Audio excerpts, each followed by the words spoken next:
Hello friends, आज का video बहुत ही इम्पोर्टेंट होने वाला है और इंशाल्लाह बहुत ही अच्छे अच्छे रूब्रिक्स को हम डिफ्रेंशिएट करने जा रहे हैं।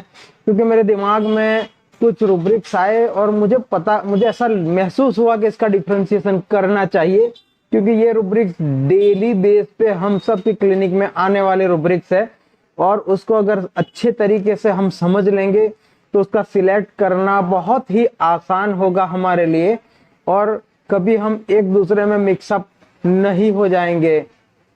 मैं बता देता हूं अभी रूब्रिक्स कौन से हैं। एक तो जो सबसे बड़ा है एक्सक्लूसिव टू, उसको डिफरेंशिएट करना है। अफेक्टेशन से उसको डिफरेंशिएट करना है। इसेंट्रिसिटी से, वैनिटी से। तो ऐसा 3-4 रूब्रिक्स जो उसको हम इजीली डिफरेंशिएट कर सके और इजीली कैच कर सके, उसके लिए आज का जो अभी का जो वीडियो है आज का, वो उसी बेस पे है।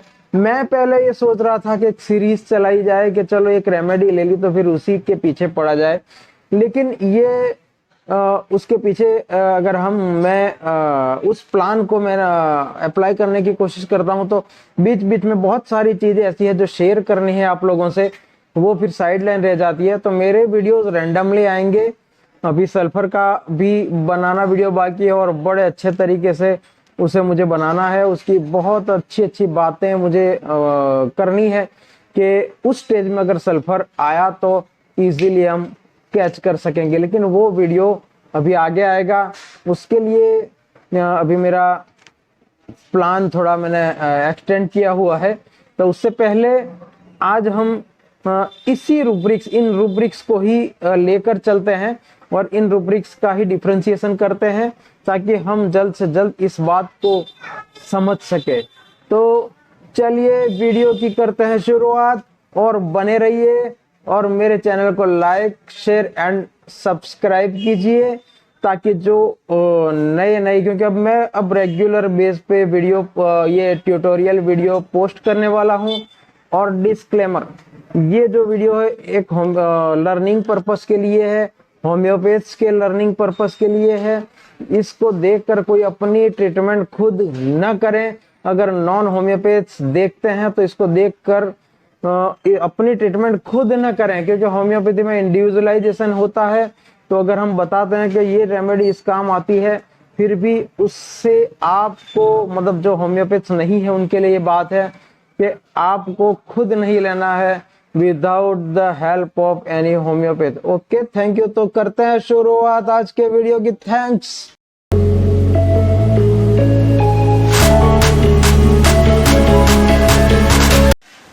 हेलो फ्रेंड्स, तो करते हैं वीडियो की शुरुआत।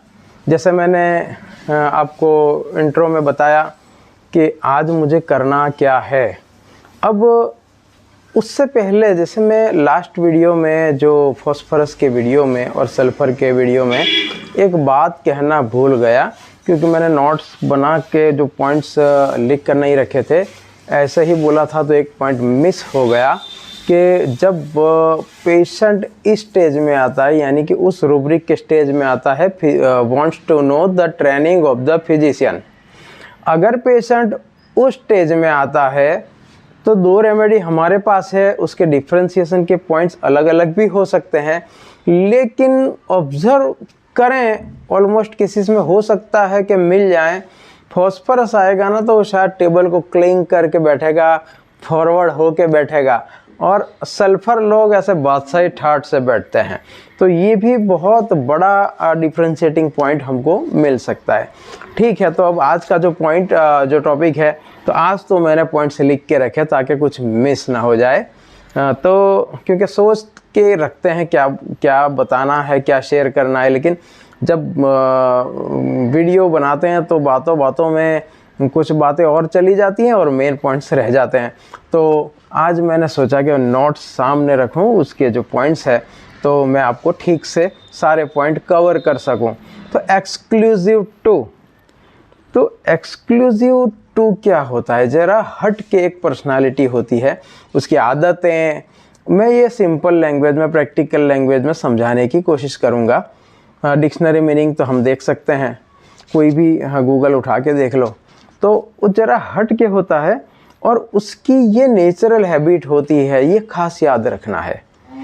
जो बंदा एक्सक्लूसिव होता है ना, तो उसका ड्रेसिंग, उसकी पसंद, ड्रेसिंग की पसंद ही कुछ दूसरों से हट के होगी। ख़ास उर्दू में उसको ख़ास कहते हैं, खुसूसी, और हिंदी में भी शायद ख़ास ही कहते हैं। तो ये एक स्पेशल उसका कैरेक्टर होता है, उसकी एटीट्यूड होता है, उसका बिहेवियर होता है, उसकी पसंद नापसंद, ये सबसे हट के होती है। मैं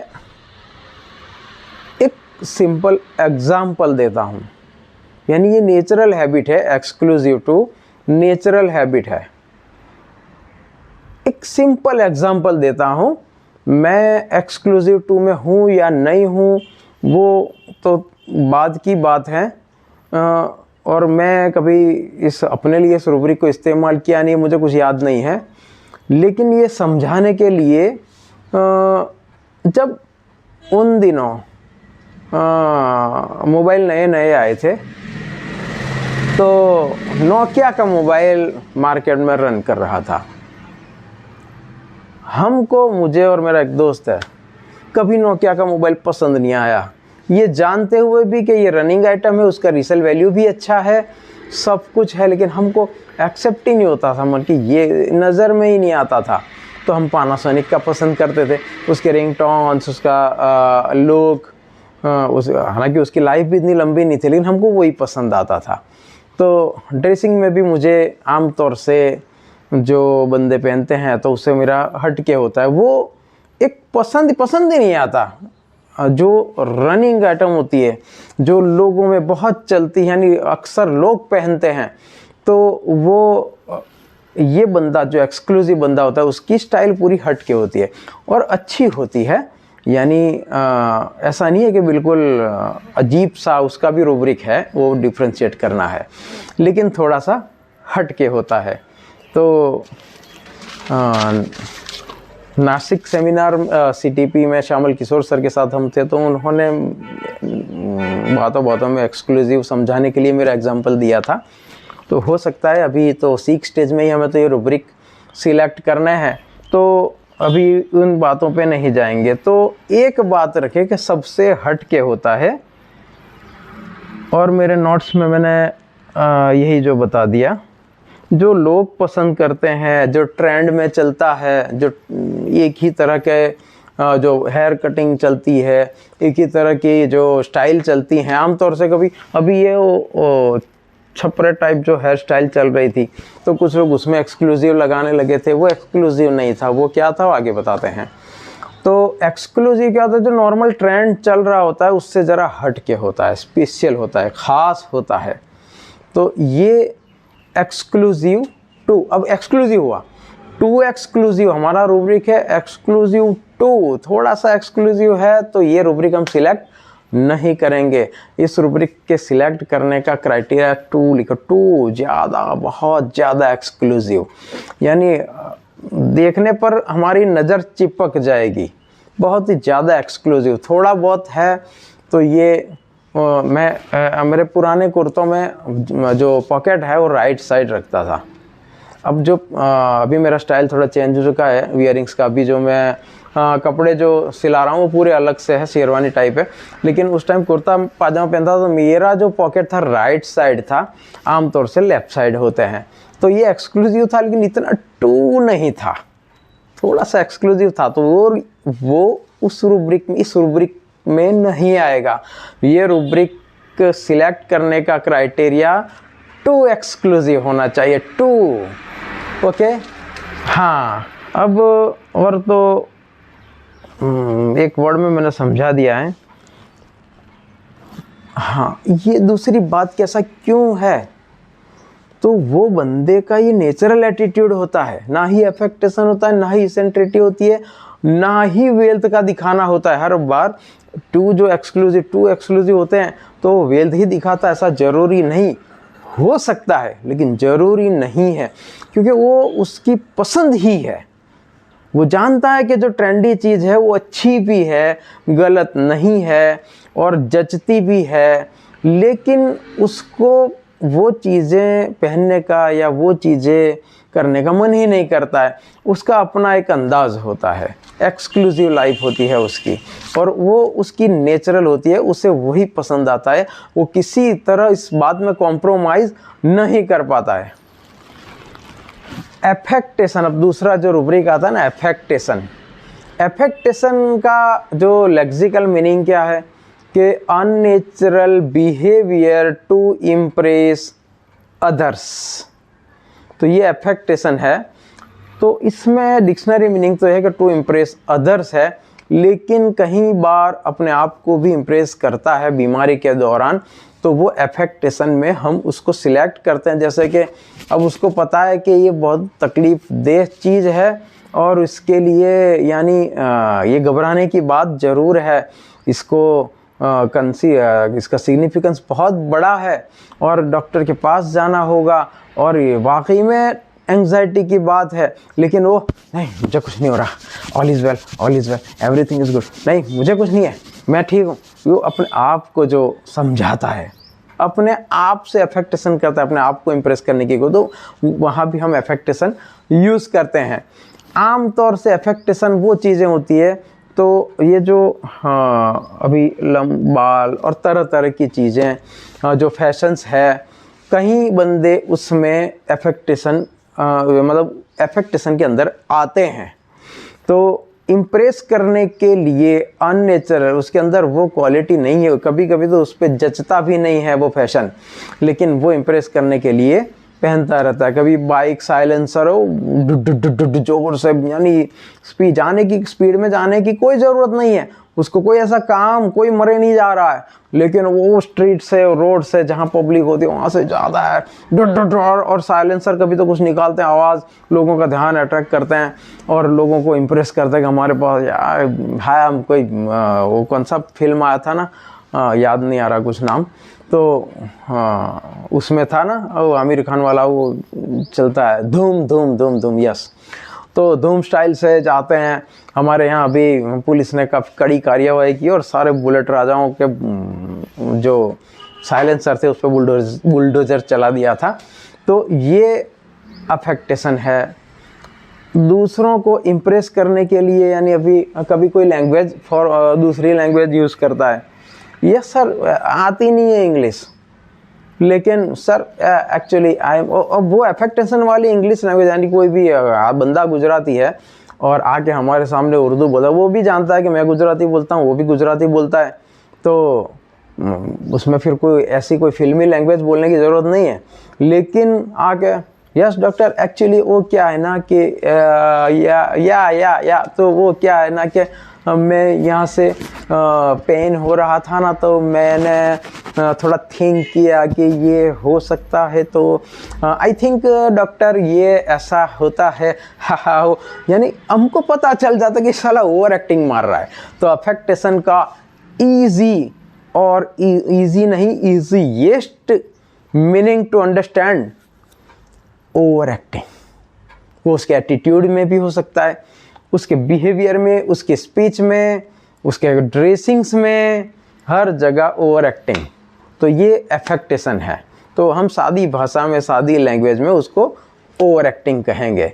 तो जहाँ भी ओवर एक्टिंग दिखाई दे रहे, जहाँ भी ओवर एक्टिंग दिखाई दे रहा है, तो हम अफेक्टेशन यूज़ करेंगे। एक्सक्लूसिविटी में क्या था कि उसका नेचुरल एटीट्यूड ही है, उसका कोई इम्प्रेस करने का इरादा नहीं होता है, वो अपनी पसंद है, अपने दिल को खुश करने के लिए करता है कि मुझे ये पसंद है, मुझे इस तरीके का पसंद है, मुझे पॉकेट यहाँ की बजाय यहाँ रखना पसंद है, थोड़ा सा हटके पसंद है, जो ट्रेंड चलता है उस पर जाना पसंद नहीं है, लेकिन थोड़ा सा हट के चीज़ें एक्सेप्ट करना पसंद है। तो ये है एक्सक्लूसिव टू। आमतौर से मोपेड में एक्टिवा चल रही है, एविएटर पसंद करने वाले बहुत कम है, मुझे एविएटर ही पसंद आई। नोकिया का मोबाइल मुझे कभी पसंद नहीं आया। तो ये एक समझाने के लिए है, मेरा रूब्रिक न लें, क्योंकि सीखनेस के ड्यूरिंग ही हमें रूब्रिक सिलेक्ट करने होते हैं। एफेक्टेशन हो गया। एक बात और, एक अच्छा रूब्रिक है जिसको डिफ्रेंशिएट करना है,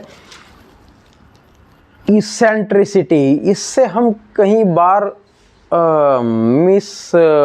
मिसअंडरस्टैंडिंग हो सकती है, हम मिसगाइड हो सकते हैं।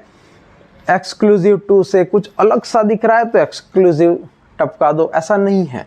एक्सक्लूसिव टू वाले की जो स्टाइल है ना, वो हमको अच्छी लगेगी कि यार ये बंदा है यार, यानी एक अंदर से एक वाइब्स आएंगे, यार बंदा कुछ हटके है, यार बंदा कुछ हटके है, ऐसा दिल अंतरात्मा बोलेगा, वो एक्सक्लूसिव टू।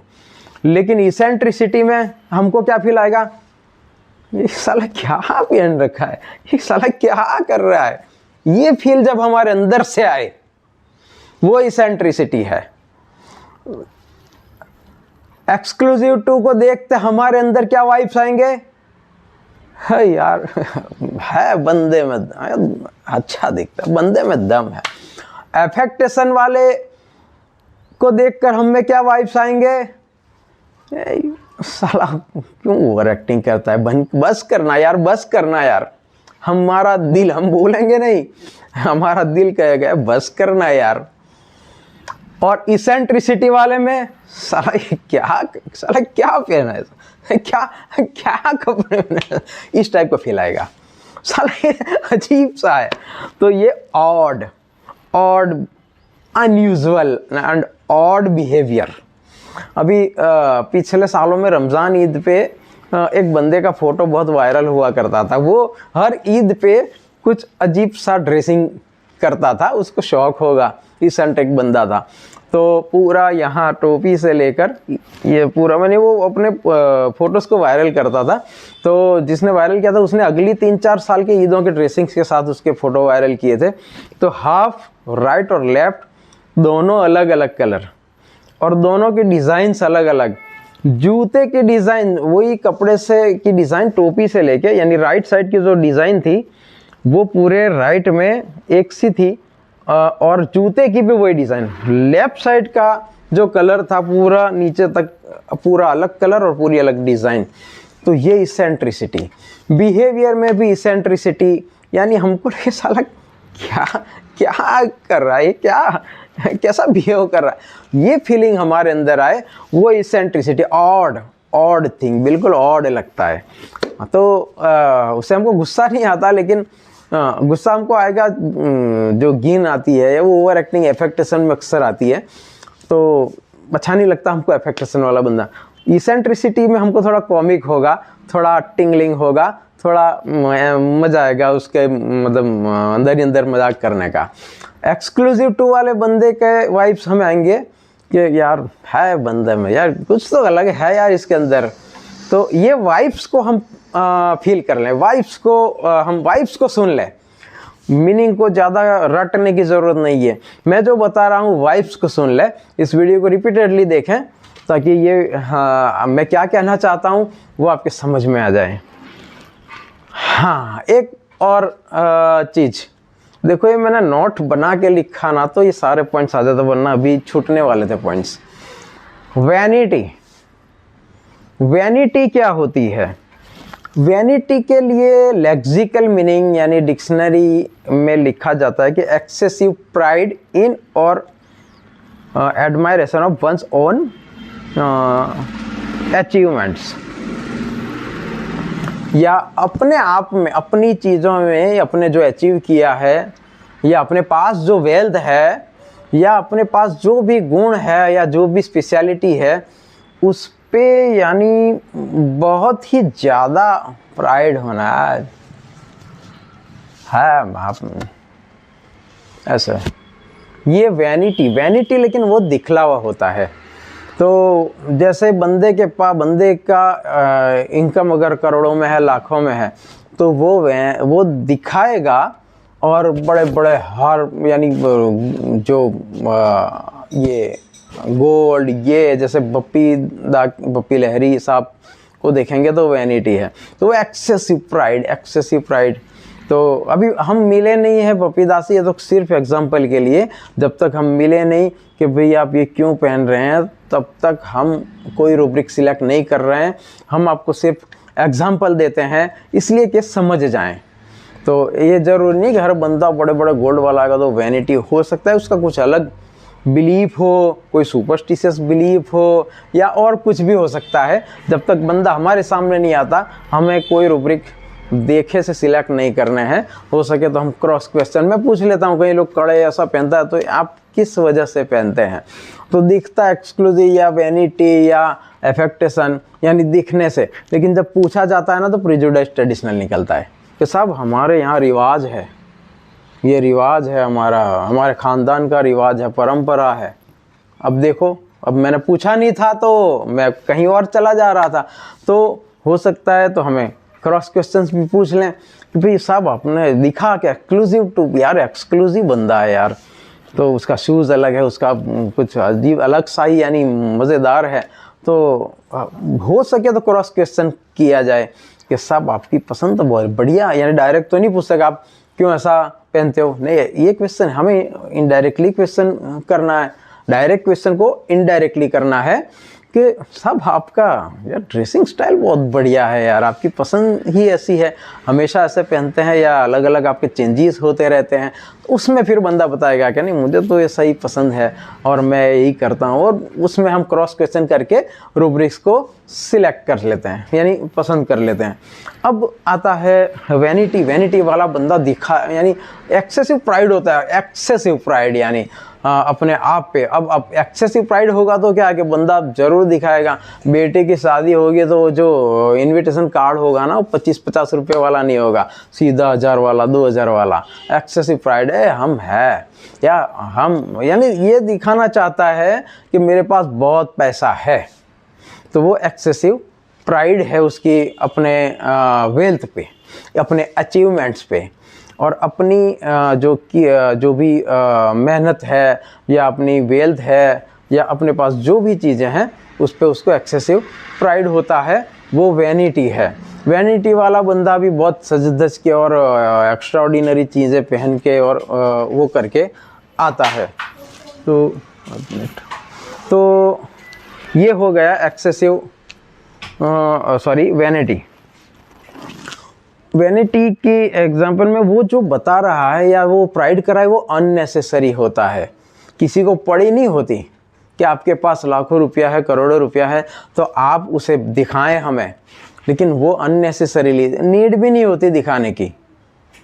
कुछ जगह दिखाने की नीड होती है, जैसे कहीं किसी से काम निकलना तो सामने वाले के यहाँ एक क्राइटेरिया होता है कि भाई इतनी बजट वाला आदमी हो या इतने होता है तभी हम उससे बात करेंगे, या तभी हम उसको, हमारी कुछ शोरूम्स वाले होते हैं कार के, कुछ कारें इतने कमाने वाले को ही दी जाती है, तो वो यहाँ पे वहाँ ज़रूरी होता है, तो वहाँ फिर दौलत दिखाना जो कि भाई हम इसके लायक है, आपकी कार ख़रीदने के लायक है, तो बात अलग है।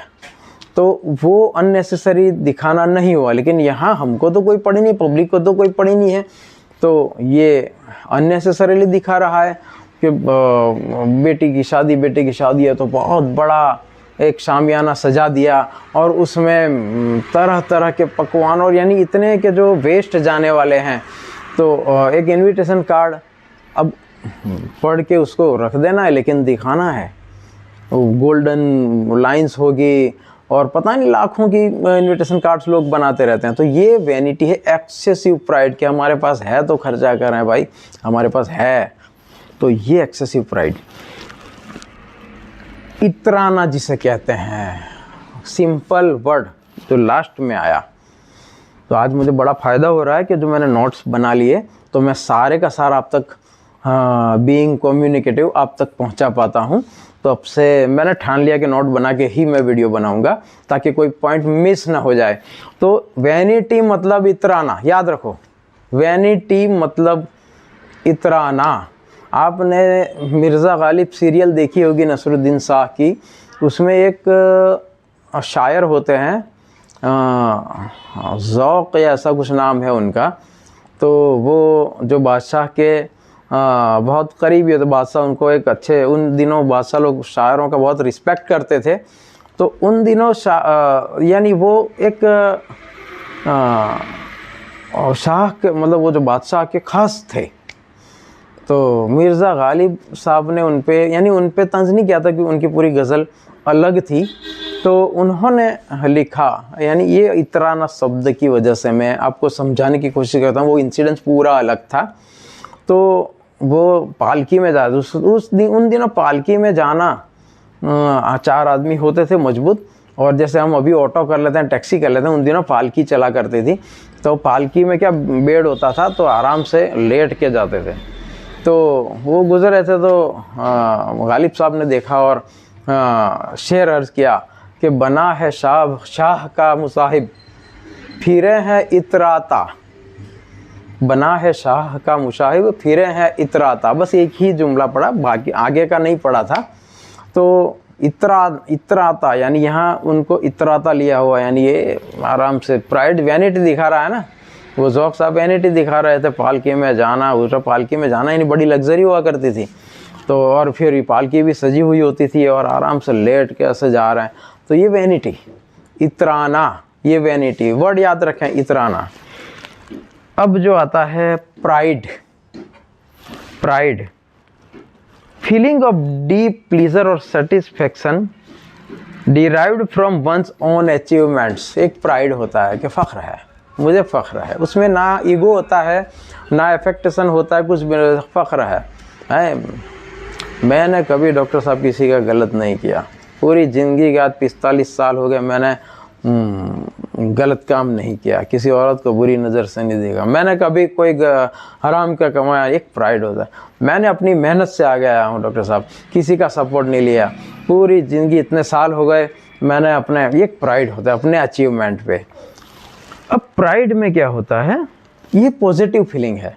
वैनिटी नेगेटिव फीलिंग हो सकती है। वैनिटी नेगेटिव फीलिंग है, ये पॉजिटिव फीलिंग है, हमको पसंद आएगी। वैनिटी पसंद नहीं आएगी इतनी, कुछ लोगों में जेलसी भी क्रिएट करेगी। प्राइड पसंद आएगा कि फ़ख्र है। अच्छा, प्राइड जो है ना वो सिर्फ अपनी बात पे नहीं होगा। डॉक्टर साहब मेरा बेटा 90% लाया, डॉक्टर साहब मेरे चचा यहाँ के PI है, मेरे दादा ये थे, यानी दूसरों अपने जो मिलने जुलने या अपने ये डॉक्टर साहब ये मेरे गांव का बंदा है, देश का नाम रोशन किया, मेरे गांव का नाम रोशन किया। तो ये जो प्राइड है वो दूसरों की अचीवमेंट पे भी होता है, वैनिटी सिर्फ अपनी ही अचीवमेंट में होता है। इसलिए प्राइड वाला बंदा रियली में डिज़र्व करता है और रियली में रिस्पेक्टेबल है। वो सिर्फ अपनी नहीं लेकिन दूसरों के भी अचीवमेंट पे जो उससे जुड़े हुए हैं उनके। चाचा, मेरे चाचा का लड़का फर्स्ट नंबर आया, मेरे मामू का लड़का वहाँ पे ये स्टेज पे है। तो ये एक प्राइड होता है अपने फैमिली का, अपने गांव का, अपने देश का। तो यार इंडिया जीता यार, आज तो इंडिया वर्ल्ड कप लेके आया, जो होता है ना प्राइड, हमको ये फ़ख्र होता है। तो ये प्राइड है। तो हो गया जो रुब्रिक डिफ्रेंशिएट करने थे। तो थैंक यू, मिलते हैं नए वीडियो में नए सफ़र के साथ, नई रेमेडी या नए रुब्रिक के साथ। तब तक बाय बाय, फ़कत वस्सलाम।